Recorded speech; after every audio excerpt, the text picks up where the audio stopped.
Eu convido os irmãos a abrirem no livro que nós estamos expondo. E o livro que nós estamos expondo é o livro de Salmos, dos Salmos. Mas eu não estou expondo todo o livro de Salmos. Eu estou expondo os Salmos de Davi, que nós chamamos uma série Tesouros de Davi. E o tesouro que nós temos nessa noite é o Salmo de número 7. Então abra sua Bíblia no Salmo de número 7 e nós vamos fazer essa leitura desse salmo tão importante para a nossa vida, que é o Salmo de número 7.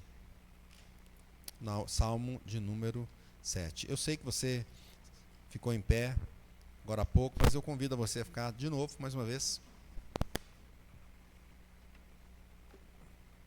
Mais uma vez em pé, para fazermos essa leitura do Salmo 7,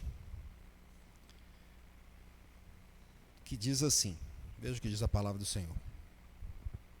Canto de Davi entoado ao Senhor com respeito às palavras de Cuxi, benjamita. Senhor, Deus meu, em ti me refugio. Salva-me de todos os que me perseguem e livra-me, para que ninguém como leão me arrebate, despedaçando, não havendo quem me livre. Senhor, meu Deus, se eu fiz o de que me culpam, se nas minhas mãos há iniquidade, se paguei com mal a quem estava em paz comigo, eu que poupei aquele que sem razão me oprimia, persiga o inimigo a minha alma e alcance-a. Espezinhe no chão a minha vida e arraste no pó a minha glória. Levanta-te, Senhor, na tua indignação, mostra a tua grandeza contra a fúria dos meus adversários e desperta-me em meu favor, segundo o juízo que designastes. Reúnam-se ao redor de ti os povos, e sobre eles remontam-te as alturas. O Senhor julga os povos. Julga-me, Senhor, segundo a minha retidão e segundo a integridade que há em mim. Cesse a malícia dos ímpios, mas estabelece tu o justo, pois sondas a mente e o coração, ó justo Deus. Deus é o meu escudo, ele salva os retos de coração. Deus é o justo juiz, Deus que sente indignação todos os dias. Se o homem não se converter, afiará Deus a sua espada, já armou o arco, tem-no pronto. Para ele preparou já instrumentos de morte, preparou as suas setas inflamadas. Eis que o ímpio está com dores de iniquidade, concebeu a malícia e dá à luz a mentira. Abre e aprofunda uma cova, e cai nesse mesmo poço que faz. A sua malícia lhe recai sobre a cabeça, e sobre a própria mioleira desce a sua violência. Eu, porém, renderei graças ao Senhor, segundo a sua justiça, e cantarei louvores ao nome do Senhor Altíssimo. Glória a Deus. Feche teus olhos. Santo Deus, nós te adoramos, agradecemos ao Senhor pelos dízimos e ofertas colocados aqui no teu altar. Que o Senhor abençoe a cada vida em nome de Jesus, prospere cada família, cada irmão que tem sido fiel.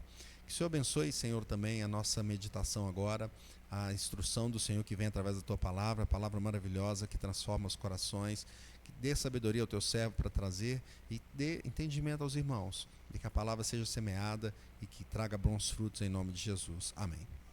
Os irmãos podem assentar. Meus irmãos, nós vivemos em dias de muitos processos judiciais, não é? Nas diversas esferas dessa sociedade, no governo, no legislativo, no judiciário, nas empresas, nas famílias, não é? Em todos os lugares. Podemos ter ali, podemos ver que essa esfera está muito, eu diria que poluída ou sendo utilizada, né? Mas a gente muitas vezes tem o sentimento que a justiça humana não funciona, não é? É difícil ter uma esperança na justiça humana.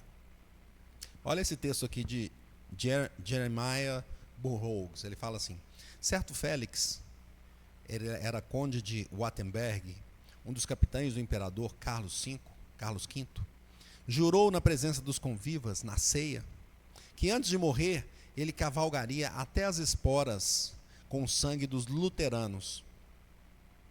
Eis alguém inflamado em malícia, mas veja como Deus trabalha as suas setas contra ele. Naquela mesma noite, a mão de Deus o golpeou, sendo estrangulado e sufocado no próprio sangue.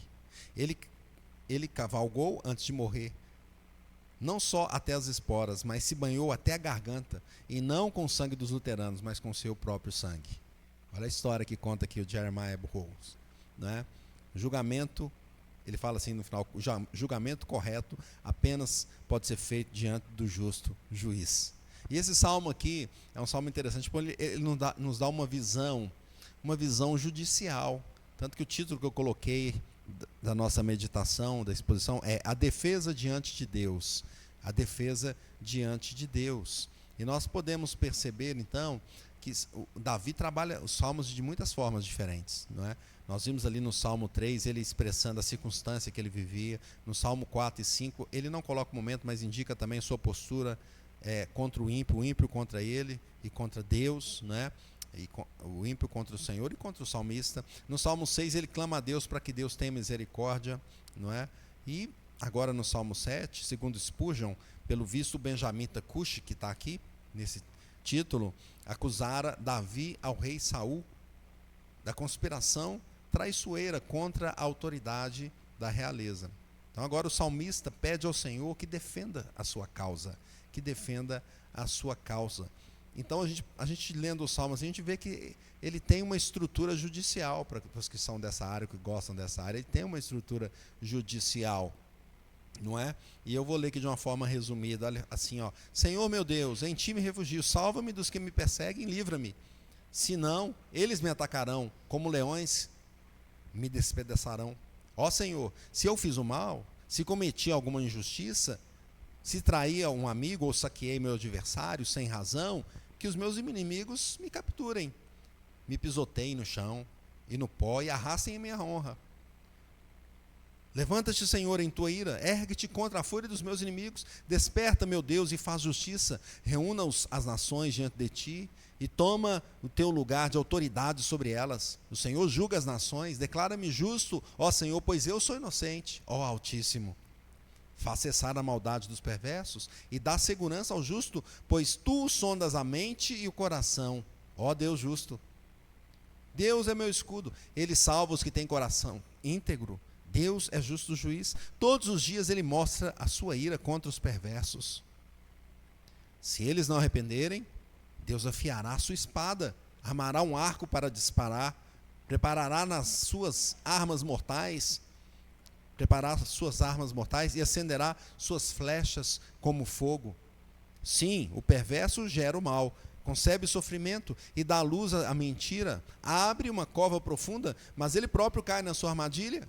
Sua maldade se volta contra ele, sua violência lhe cai sobre a cabeça. E no final, eu darei graças ao Senhor, porque ele é justo, cantarei louvores ao nome do Senhor Altíssimo. Qual que é a proposição desse salmo, meus irmãos? É que o processo de defesa do justo ocorre diante do Senhor. Vamos dizer isso? O processo de defesa do justo ocorre diante do Senhor. E quais são os componentes desse processo? Aqui a gente vai ver os componentes do processo. A primeira componente aqui é a petição do justo para proteção. Leia o versículo 1 comigo. Diz assim: Senhor, Deus meu, em ti me refugio, salva-me de todos os que me perseguem e livra-me. Então o salmista está pedindo refúgio ao Senhor, diante das perseguições injustas do ímpio. Não é? E a situação aqui era uma situação ameaçadora. Ele compara aqui a situação a uma caça do leão. Vocês viram isso aqui, não é? E Davi conhecia literalmente a força de um leão, pois uma certa vez, quando ele estava defendendo o rebanho dele, o que aconteceu? O leão, ele fala que o leão estava lá e ele foi... Pensou? Você já enfrentou o leão assim? Não é o leão da receita, não. Esse a gente está enfrentando também, né? Por esses dias. É um leão, esse também é difícil. Mas esse leão aqui é o leão mesmo, que pegou Davi, queria pegar, mas Davi é que pegou o leão, né? Então ele conhecia a força, e ele fala: eu só poderia ter vencido esse leão com a força do Senhor, não era a minha força. Então, a petição dele aqui para Deus é para que Deus o proteja. E hoje, o crente também leva sim a sua petição ao Senhor. Existem situações em que o crente não tem como se livrar. Às vezes nós somos colocados em situações que somos cercados de todos os lados e precisamos de um socorro dos céus. Assim como Daniel, quando ficou preso também na cova dos leões, não foi? Ele podia ali, tinha vários leões. Davi enfrentou um, Daniel tinha vários, não é? E o que aconteceu? O Senhor estava ali, o guardou. Não tinha possibilidade de fuga. Ele estava numa cova fechada. Era possível correr, fugir? Não, não era. Os leões iam pegá-lo. Mas o Senhor estava ali com ele, fechou a boca dos leões. Ele diz assim, que bênção. Assim, o crente pede então ao Senhor: Senhor, livra-me, salva-me, pois eu estou ameaçado de total destruição em algumas situações. A segunda parte, a segunda componente desse processo, então a primeira a petição. A segunda, o protesto de inocência com condicionantes. Eu estou usando termos aqui que os advogados gostam, então, protesto de inocência com condicionantes. Olha só, leia comigo o versículo 3 a 5, diz assim: Senhor, meu Deus, se eu fiz o que de mim culpam, se nas minhas mãos há iniquidade, se paguei com mal a quem estava em paz comigo, eu que poupei aquele que sem razão me oprimia, persiga o inimigo a minha alma, alcance-a, espezinhe no chão a minha vida e arraste no pó a minha glória. Percebe aqui o salmista, então, ele faz esse protesto sobre inocência, sobre a sua inocência, e ele coloca algumas condicionantes. Ele fala, se eu realmente fui culpado, se eu sou culpado do que me acusam, então que os adversários me peguem, então. Se ele tivesse realmente feito alguma coisa errada, de que Cuxi tinha um acusado aqui, que o inimigo o destruísse e colocasse-o no pó, mas pela sua petição, ele não tinha feito nenhum mal, não é? Pois ele afirma que os inimigos o oprimiam sem razão. Sem razão. Então são as condicionantes. Se eu fiz isso, então que eu seja culpado, mas eu não fiz, né? E ele poderia até lembrar das vezes que poupou o perseguidor Saul, né? Saul perseguia e ele não foi contra a vida de Saul. Saul perseguia quando estava vulnerável numa caverna e Davi podia matá-lo. Davi não fez. Outra vez Saul estava no acampamento dormindo à noite com o exército, e ele passou ali, podia matar Saul, e ele não fez. Então, quem sabe ele estava falando também sobre isso. Hoje, meus irmãos, o crente ora com condicionantes também, só que a gente ora de uma forma diferente. Por quê? Porque, veja, quando a gente ora para Jesus Cristo, primeiro porque nós não temos como dizer assim, e o hino que nós cantamos, é interessante que eu estava pensando em cantar um hino, esse hino hoje. Eu cheguei aqui, o Samuel falou, nós vamos cantar hino tal. Eu falei, é esse mesmo que eu queria. Como Deus nos coloca, né? E esse hino nos fala que nós somos pecadores, me achego diante de ti, a tua ira santa mereci. Eu venho como estou, mas o Senhor que vai me abençoar aqui, né? Porque o Senhor morreu por mim. Então a nossa condicionante, nós não podemos falar assim, Senhor, se eu não fiz tal coisa, por quê? É difícil, né? Falar isso com Deus, porque normalmente nós temos caído em algumas coisas, e a palavra do Senhor diz que se nós errarmos em um mandamento, nós pecamos em todos. Então como usar essa condicionante aqui, não é? E olha só que interessante, pegamos Jesus Cristo, né? Jesus poderia falar assim, não é? Se eu fiz tal coisa, se eu fiz tal coisa, porque Jesus não pecou, mas olha como Jesus fala em Mateus 26, 39. Adiantando-se um pouco, prostrou-se sobre o seu rosto, orando e dizendo, meu Pai, olha a condicionante dele, se possível, passe de mim este cálice, todavia não seja como eu quero, sim como tu queres. Olha a condicionante de Jesus. Pai, se eu não fiz nada, me tira da situação. Não, Jesus não tinha feito nada. Ele fala, Pai, se for possível, se tu quiseres, passa de mim esse cálice. Então, em vez de condicionante, eu usei essa frase aqui. Em vez de condicionante, Jesus se entrega incondicionalmente. Se entrega incondicionalmente. Então, a nossa condicionante que nós usamos é a justiça de Cristo. É por ela. É por causa de Cristo que nós pedimos a Deus misericórdia para nos abençoar, nos proteger, nos guardar do inimigo. Terceiro aspecto, terceiro componente desse processo é o pedido de julgamento. Leia comigo o versículo 6. Levanta-te, Senhor, na tua indignação, mostra a tua grandeza contra a fúria dos meus adversários e desperta-te em meu favor, segundo o juízo que designaste. Então Davi está pedindo ao juiz, né, ao justo juiz, para que ele se levante contra as mentiras dos inimigos. Ele pede para que o juiz desperte e faça um julgamento justo. Leia comigo o versículo 8. O Senhor julga os povos. Julga-me, Senhor, segundo a minha retidão e segundo a integridade que há em mim. Então o Senhor tem o poder para julgar o quê? Os povos, todas as nações. Quem que está sob a jurisdição? Normalmente, uma corte ou um juiz, ele tem uma jurisdição sobre uma área, né? Sobre uma região, a Suprema Corte sobre um país, né? Mas nenhum juiz tem essa condição aqui de julgar todas as nações, só Deus, só o justo juiz, o Senhor, não é? Então Davi pede para ele, e nós também pedimos, meus irmãos, confiamos na justiça de Deus, pois só Deus pode julgar retamente. O crente clama ao Senhor para agir em seu favor e fazer o julgamento. Às vezes a gente fala assim logo também, Senhor, faça logo, não é? Mas Deus faz no momento certo, né? E nós clamamos ao Senhor. E é interessante essa sede de justiça, esse pedido a Deus para que Ele faça justiça, é um clamor que nós também ouvimos até dos que estão já no céu. Olha, Apocalipse 6:10. Olha que texto interessante. Fala assim: clamaram em grande voz, dizendo: até quando, ó soberano? Está falando dos que já estão lá com o Senhor. Até quando, ó soberano, Senhor, santo e verdadeiro, não julgas, nem vigas o nosso sangue dos que habitam sobre a terra? Ou seja, eles lá falando: olha, o povo lá na terra ainda continua fazendo injustiça, até quando o Senhor vai julgar? É a nossa sede de justiça. É o nosso desejo de que o justo juiz faça o julgamento no momento certo. O crente clama, pois ele sabe que Deus vai fazer. E Deus vai fazer. Deus julgará. E nós lemos lá em Mateus 5:6, diz assim: bem-aventurados os que têm fome e sede de justiça, porque serão fartos. Vai chegar um momento que o Senhor vai fazer justiça plena, e a nossa sede de justiça vai estar completa. A nossa fome, né, de justiça, estaremos fartos. Quando Jesus se entrega na cruz, ele já desenha tudo isso aqui. Mas no julgamento final, o Senhor vai pôr um ponto final na história. E vai realmente, aqueles que estão em Cristo, pela graça do Senhor, serão salvos pela graça do Senhor. Aqueles que rejeitam serão condenados eternamente. O Senhor vai fazer o seu julgamento final.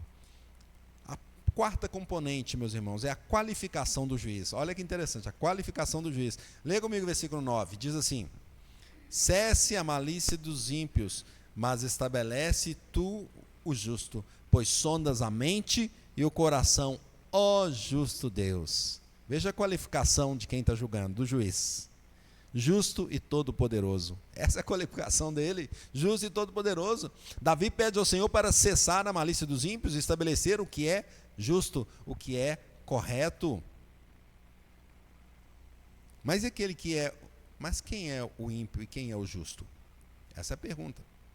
A pergunta que nos cabe hoje, porque hoje, em várias fake news, em várias mentiras que nós vemos, nós nos perguntamos: quem é o justo e quem é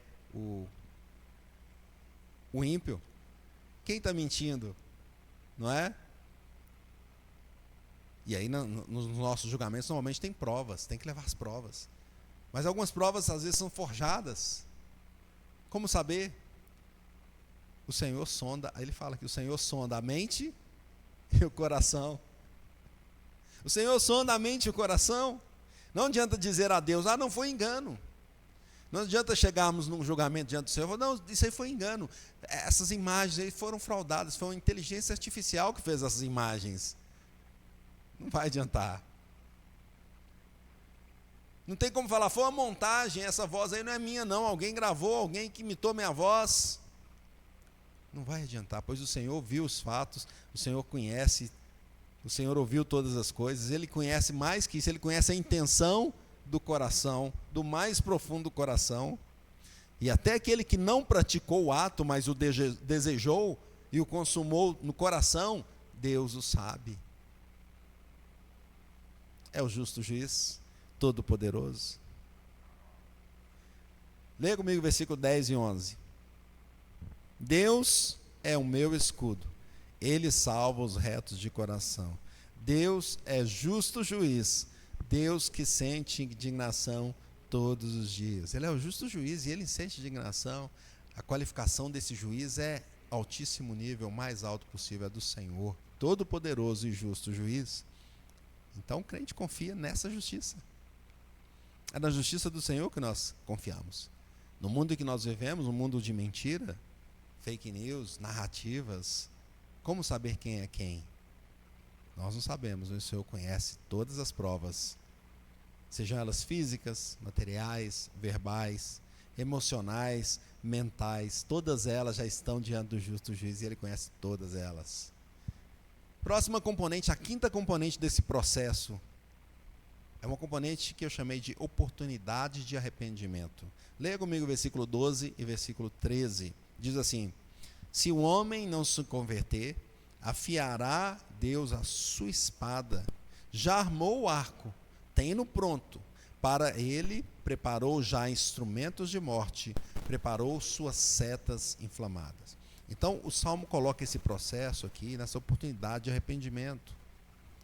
Mesmo para aquele homem que cometeu a transgressão, que estava perseguindo Davi injustamente, por exemplo, é possível um perdão.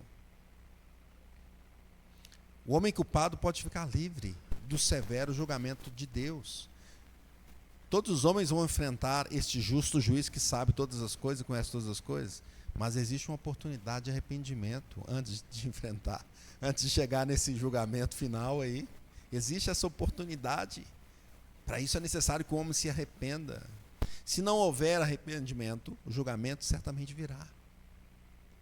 Ele diz aqui esses termos: o arco, as setas inflamadas estão prontos. A espada afiada já. Será afiada a espada.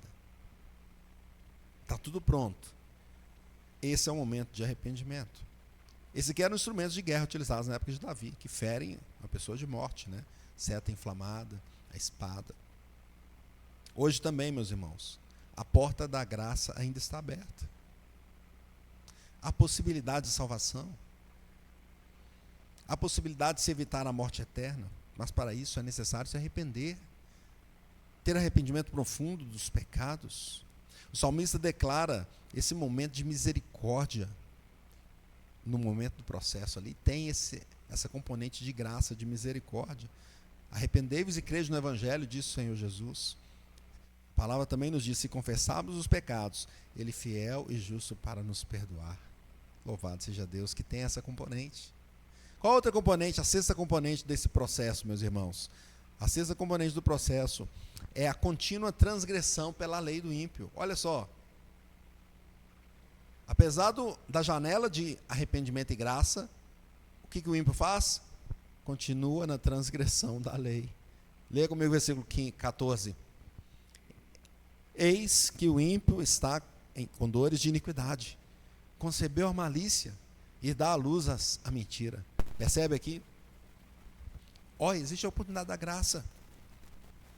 É possível arrepender, mas o ímpio continua nos seus pecados. Ele é insistente, ele é contumaz. O ímpio está com dores de iniquidade. Sabe aquela com dor de alguma coisa que entra, a pessoa não deixa sair?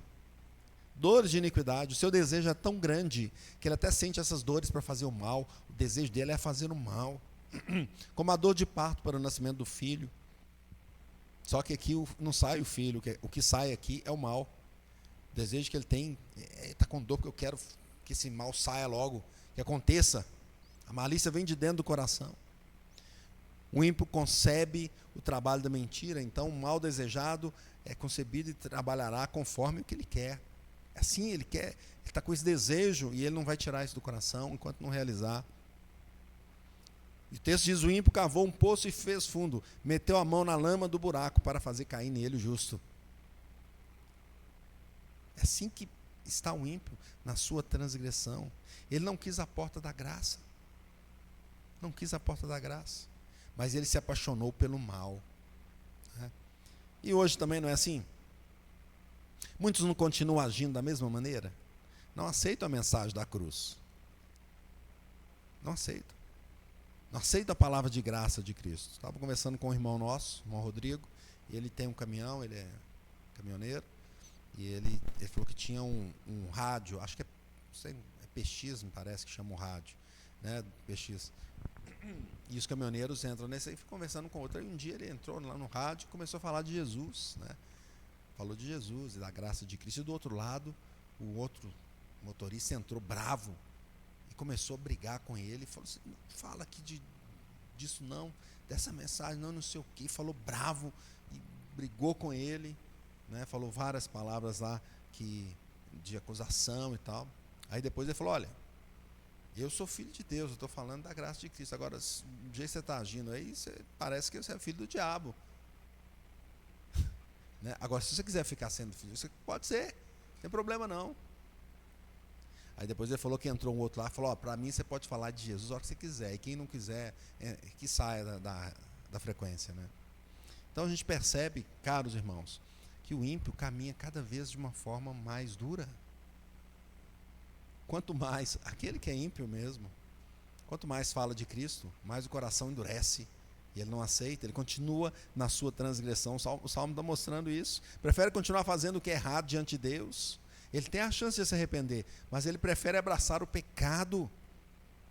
Ah, não, eu quero esse pecado aqui, eu não quero deixar isso não, isso eu não deixo. Não, mas Jesus está te chamando ao arrependimento. Não, mas isso aqui eu não deixo, não abro mão.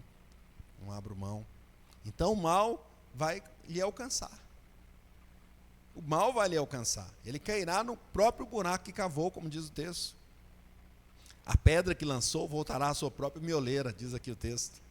Não é? Parece aquela, quando a gente joga o bumerangue, né? Você joga o bumerangue, ele vai e volta na cabeça do sujeito, do próprio sujeito que mandou.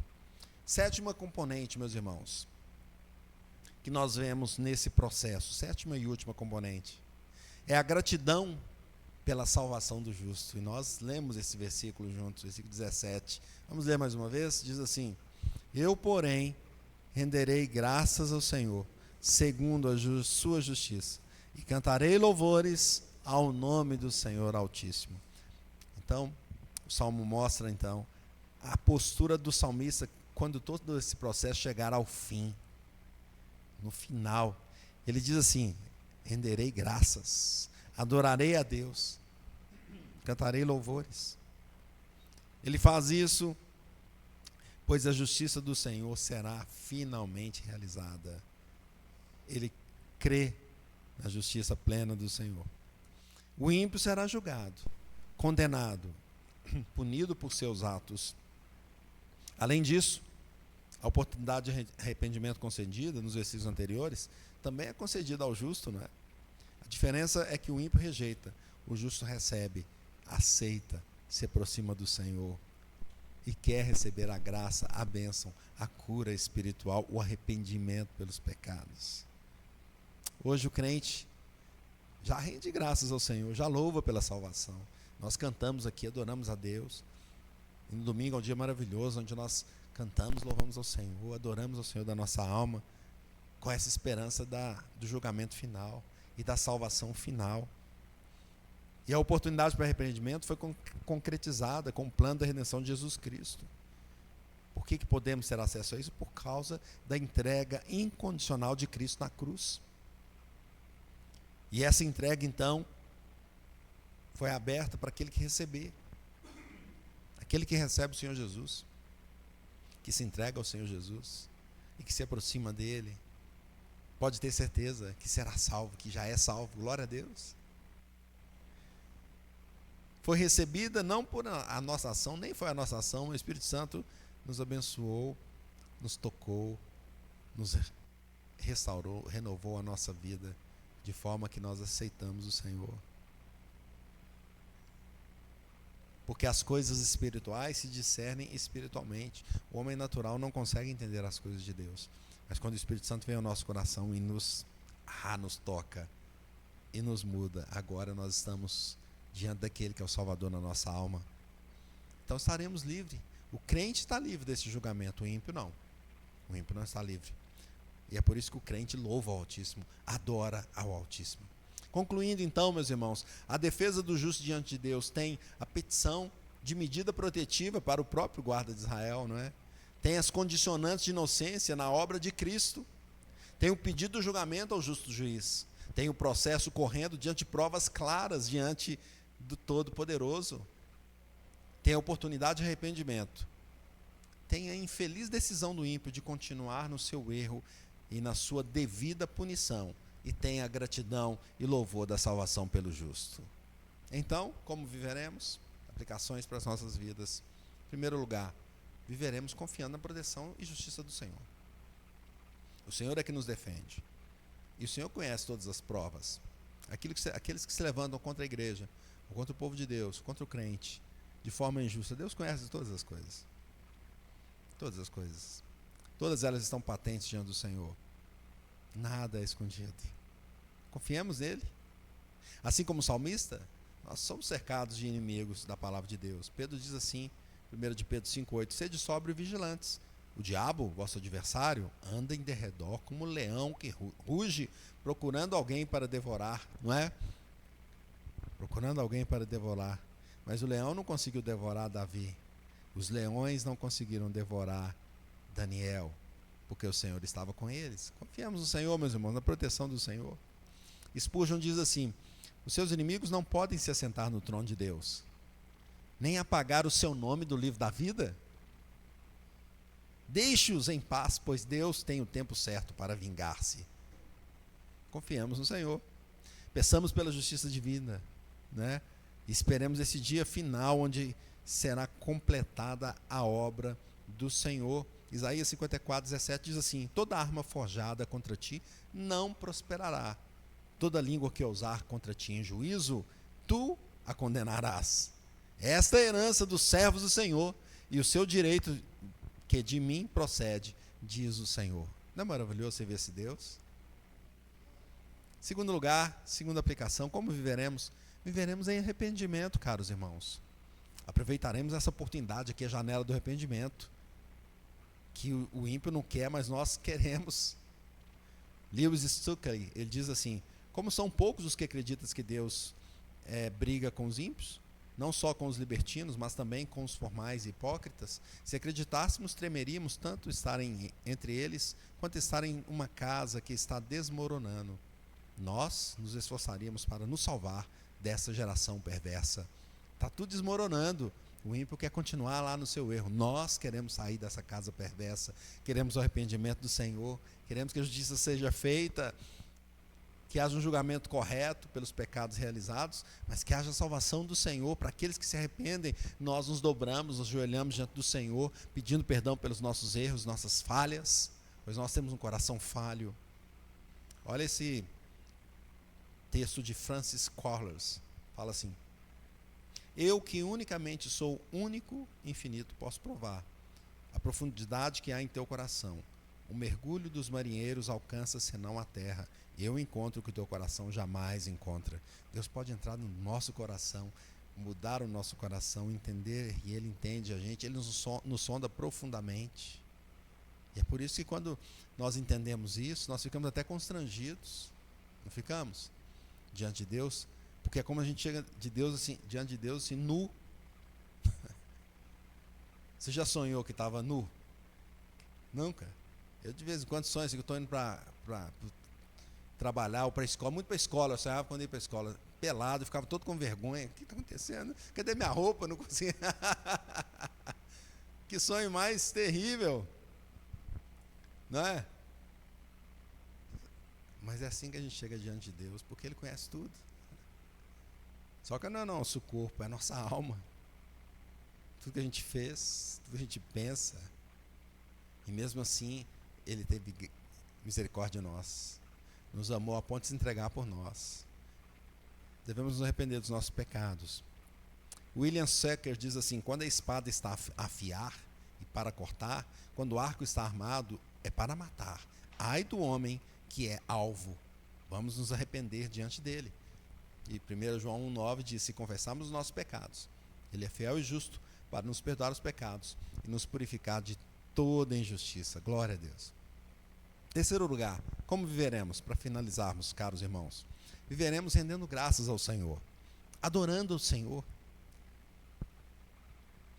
Todo homem é pecador, inclusive nós, mas Deus teve misericórdia da nossa vida, Ele estendeu a sua graça. Louvado seja Deus por isso. Louvemos a Ele pelas bênçãos que Ele nos tem dado, que são muitas, acho que a gente nem consegue contá-las. Vivamos agradecidos ao Senhor. William Dyer diz que bendizer a Deus por suas misericórdias é a forma de aumentá-las. Olha que interessante. Bendizê-lo pelas desgraças que às vezes passam por nós é a forma de retirá-las. Ele fala assim: não há bem que perdure tanto quanto o bem que é agradecidamente aprimorado. Não há mal que acabe tão logo como o que é pacientemente suportado. O Senhor está conosco.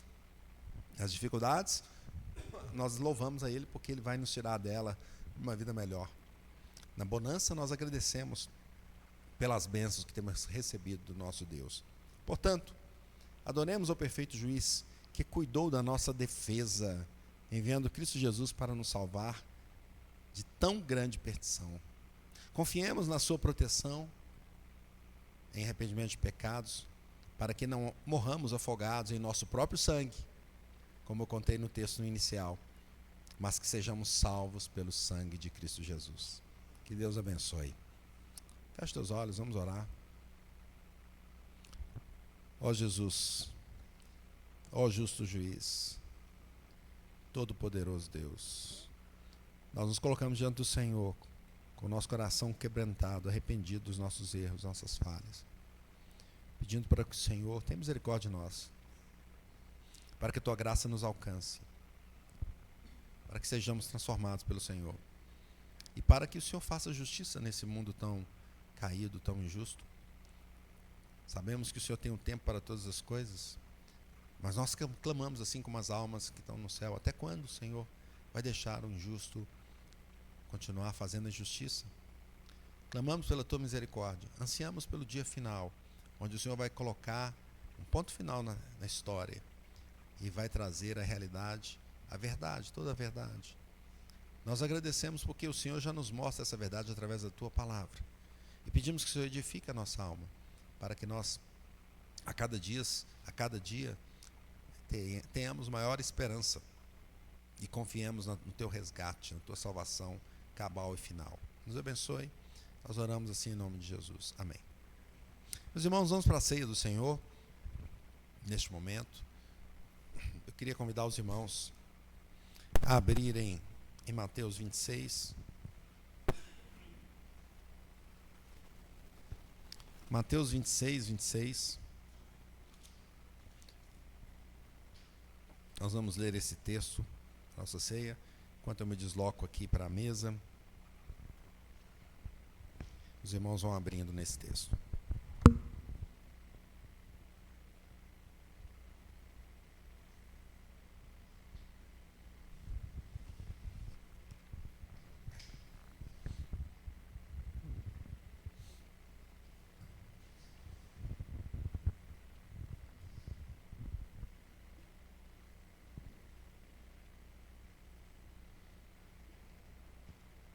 Mateus 26, meus irmãos, nos diz assim: enquanto comiam, tomou Jesus um pão e abençoando, partiu e deu aos discípulos, dizendo: tomai, comei, isto é o meu corpo. Tomou seguir um cálice e, tendo dado graças, deu aos discípulos, dizendo: bebei dele todos, porque isso é o meu corpo, o sangue da nova aliança. Isso é meu sangue, o sangue da nova aliança, derramado em favor de muitos, para a remissão de pecados. E digo-vos que dessa hora em diante não beberei deste fruto da videira, até aquele dia em que o hei de beber novo convosco no reino de meu Pai. Jesus está mostrando aqui que nosso processo neste mundo, apesar dele continuar, de estarmos passando por vários processos descomponentes do nosso processo, da nossa vida, vamos dizer assim, ele está apontando para um final disso aqui. E o final de bênção para aquele que está no Senhor. Porque ele fala assim, ele pega as coisas normais ali, não é? Da ceia, e ele pega o pão, e ele pega o vinho, e agora ele fala o seguinte: olha, a vida de vocês é uma vida, vamos dizer assim, normal. Mas nessa vida normal, existe algo sobrenatural, espiritual que eu estou fazendo. Esse pão, então, ele é um pão normal, mas agora eu estou dizendo que esse pão representa o meu corpo que é dado por vós. Eu penso que aquilo deu nos discípulos assim um boom na mente, assim, não sei se eles entenderam, né? Tudo que estava acontecendo. Então, eu vou entregar o meu corpo, assim como a gente parte esse pão aqui para alimentar, para nos alimentar, eu vou entregar o meu corpo, vai ser partido para alimentar a alma de vocês. Esse vinho que está aqui é um vinho normal, da videira, a uva foi tirada lá, pisaram na uva, saiu dela o suco dela, deixou fermentar, que virou vinho, feito pelos homens. Mas agora eu estou dizendo que esse cálice que nós vamos tomar representa o meu sangue, que eu vou verter ele na cruz. Também vou ser pisado pelos homens, para que saia esse sangue. E esse sangue representa vida, representa o meu sangue, e é a nova aliança que eu estou fazendo com vocês. O processo que vocês estão no mundo é um processo que vai ter um fim de bênção, uma nova aliança que eu vou fazer, e vou perdoar vocês, e todos aqueles que estiverem em Cristo. Olha só, versículo 29. Digo-vos desta hora em diante, não beberei deste fruto da videira, até aquele dia em que eu hei de beber novo convosco no reino de meu Pai. Eu hei de beber novo convosco no reino de meu Pai. Talvez no mundo a gente perca as esperanças das injustiças que acontecem, mas Jesus está fazendo que vai fazer tudo novo. Às vezes a gente perde esperança com a nossa vida, a gente vai se desgastando na vida, psicologicamente, espiritualmente, fisicamente, não é? Vai ficando velho, a gente vai desgastando. Mas Jesus está falando o seguinte: aquele dia em que o hei de beber novo, nós teremos ali novo corpo, restaurado, tudo novo, meus irmãos. Então, o momento da ceia é um momento maravilhoso, onde nós percebemos o sacrifício de Cristo, mas nós vemos o final. No final estaremos com Ele em glória eternamente. Quem participa da ceia? Todos aqueles que são membros da igreja, em comunhão, plena comunhão com a igreja, participam da ceia do Senhor. Vamos fazer isso. Convido o presbítero Saulo, que está conosco aqui. Nós vamos fazer uma oração, abençoando os elementos, e vamos distribuir o primeiro elemento, que é o pão. E todos aqueles que vão participar, estão em comunhão com a igreja, fiquem em pé, e ele vai fazer essa distribuição. Santo Deus, consagramos esses elementos para a tua honra e glória, para este momento tão importante da ceia, e que o Senhor nos alimente espiritualmente em nome de Jesus. Amém. Enquanto isso, cantamos o hino 269, o primeiro verso do hino 269 e o refrão, lembrando de Jesus que se entregou e partiu-se naquela cruz por nós.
Louvado seja o Senhor Jesus.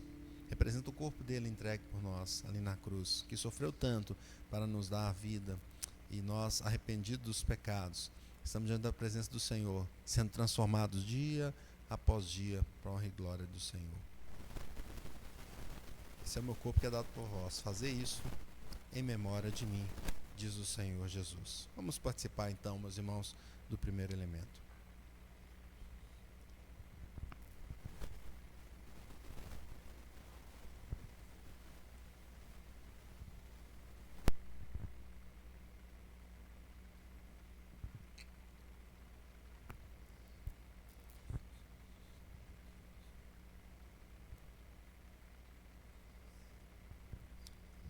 Glória a Deus. Por semelhante modo, depois de haver ceado, tomou também o cálice, dizendo: este cálice é a nova aliança do meu sangue. Fazei isso em memória de mim. E todas as vezes que nós fazemos isso, nós lembramos da morte do Senhor. E nós demonstramos a nossa fé.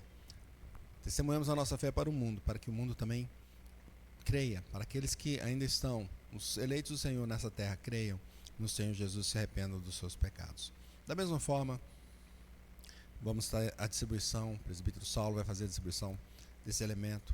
E você que está em comunhão, plena comunhão com a sua igreja, pode participar, fique em pé, ele vai fazer a distribuição. E nós vamos cantar o segundo verso e o refrão do hino 269.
Terceiro.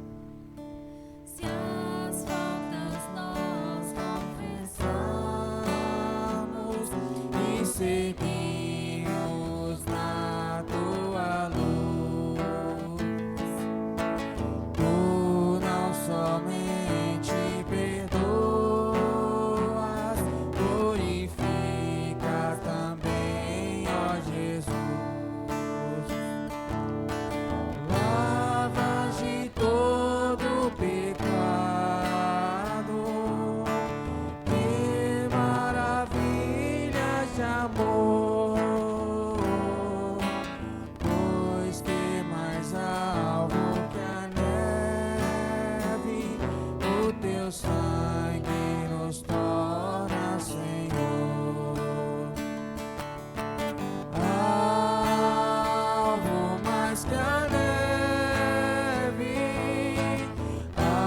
alvo mais que a neve, se neste sangue lavado, mais alvo que a neve eu estou. Glória a Deus, esse é o sangue que nos purifica de todo pecado, o sangue de Jesus. Bebei dele todos, diz o Senhor. Participemos então desse segundo elemento para a honra e glória do Senhor.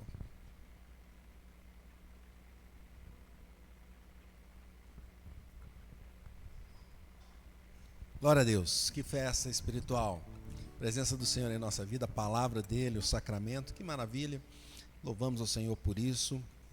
Também vamos organizar no segundo semestre uma classe aqui de doutrinas da fé cristã para os irmãos que queiram se tornar membros, nossa irmã que está deixando de ser criança já, adolescente, quiser participar. Também a sua filha, se quiser participar, minha irmã Marta. Vamos chamar aqueles que não são membros comungantes da igreja, a participar e a ter esse momento agradável conosco. E que o Senhor conduza a nossa vida dia após dia. Vamos orar? Vamos orar com o nosso irmão Anilton. Convido o nosso irmão para que venha aqui à frente. Ele vai fazer a oração e depois eu vou dar a bênção apostólica. Louvado seja o Senhor.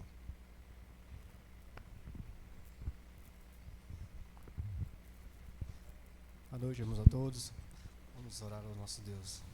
Deus Santo, nós louvamos o Senhor por esse privilégio grandioso de estar diante do Senhor. O Senhor é o Deus Todo-Poderoso, aquele que o Moisés disse que é o nosso refúgio de geração em geração. Lembramos desse salmo, Deus, porque em Ti nós podemos nos refugiar. Nós que estamos perdidos e errantes, ó Deus, cada um de nós desviar pelo caminho, mas o Senhor se agradou em nos remir com o Seu sangue e nos tornar, ó Deus, cidadãos dos céus. Tirou-nos de uma vida de impiedade e nos transformou em cidadãos dos céus. Nós louvamos o Senhor por isso. E pedimos que essa bênção seja extensiva aos nossos familiares, amigos, vizinhos, ó Deus. Que essa igreja possa crescer aqui no Cascata, ó Deus, fazer a Tua palavra chegar, ó Deus, aonde quer que passar um membro dessa igreja, que possa ver conversões, vidas transformadas, pessoas curadas e transformadas para a glória do Senhor. Nos fortaleça, ó Deus, como família do Senhor. Fortaleça nós como homens, as irmãs como mulheres, nossas famílias, ó Deus, a partir das crianças até os anciãos, para que possamos, ó Deus, ser dignos do nome de cristãos e transformadores, ó Deus, e colaboradores com o avanço do Teu reino sobre a terra. Vem nos dar uma semana abençoada, ó Deus, na Tua presença, que possamos contribuir de fato para que o nome do Senhor seja glorificado. Nos ajude, perdoe nossos pecados, é a nossa oração, é a minha oração que eu faço no nome do Senhor Jesus e para a glória do Senhor Jesus. Amém. Amém. Recebamos a bênção, meus irmãos. O Senhor te abençoe e te guarde. O Senhor faça resplandecer o rosto sobre ti e tenha misericórdia de ti. O Senhor sobre ti levante o rosto e te dê a paz. E a graça de nosso Senhor e Salvador Jesus Cristo, e o amor de Deus Pai, e a comunhão do Espírito Santo, sejam com todos nós e com todo o povo de Deus, espalhado sobre a face da terra, desde agora e para sempre. Amém. Amém. Deus abençoe grandemente a sua vida. Tenha uma excelente semana para a honra e glória do Senhor. Cumprimente seus irmãos e eu estarei na porta cumprimentando a todos. Você que nos acompanha através da internet, convidamos a participar presencialmente para a honra e glória do Senhor. Que Deus te abençoe. Seja bendito.